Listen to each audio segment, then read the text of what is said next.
I would like to share with you some African American culture from my family, some 19th century artifacts. Here we have a washboard. They didn't have running water, so of course they would go outside to their pump. They would pump some water, sometimes warm it up on the stove, but this is how you would wash your clothes, on a washing board. This is my grandfather's shovel. He would shovel coals with this. Some of my great-grandmother's serving dishes. Kerosene oil lamp. Put kerosene in here and you light it with the filter at the bottom.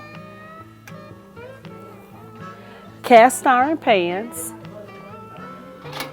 This lunchbox belonged to my grandfather, Oscar McNeil, who they lovingly called Bo. He worked at Highland Lumber Company here in Fayetteville, North Carolina for 42 years. He was one of the first black men to have an office at Highland Lumber Company to write up the lumber that people would purchase on the yard. This is a meat grinder. My grandmother used this to grind her own fresh meat. After they would take the meat, the casing from the hog, they would put the casing on this part and put your meat in here, connect it to your table, and grind fresh meat with your seasonings. These are just a few of the kitchen utensils that my grandmother and my great-grandmother used. This is called a dry sink basin. Again, before they had running water, you would take your water and put it in your basin, put it in your pitcher, and have your basin in your room so that you could pour it in your basin and use it to wash your hands, wash your face, or wash your infant. Again, another grinder. These are bowls that my grandmother used to make biscuits out of. These are milk jugs.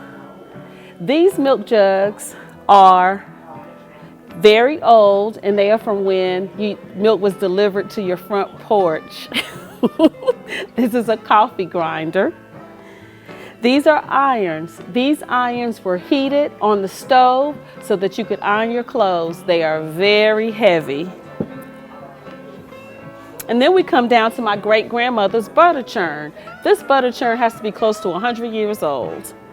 They would churn their butter in here with cream and salt and churn until it made butter. These jars are old ball canning jars. These canning jars were used so that everything that my grandmother and my grandfather would crop in the summertime, they would can it so we would have fresh food in the winter. Everything from tomatoes to blueberries to fresh preserves to corn, green beans. If we had it, if we didn't have it, our neighbor had it. If our neighbor didn't have it, our grandmother's sister had it, and they bartered for everything, so we had a lot of fresh food. This is my grandmother's chair from when she was a little girl. And this is my baby doll from when I was a little girl. This baby doll is 42 years old. This chair is actually my great-grandmother's chair. It's close to 100 years old. And this quilt was made by my grandmother. Quilts were originally made by the slaves with the scraps that they got from their masters. Quilts were also used as maps for the slaves when they were escaping. This is my grandmother's biscuit baking pan. It's very old, and I ate a lot of biscuits out of this growing up. At this time, I would just like to say thank you for sharing my family's artifacts with you.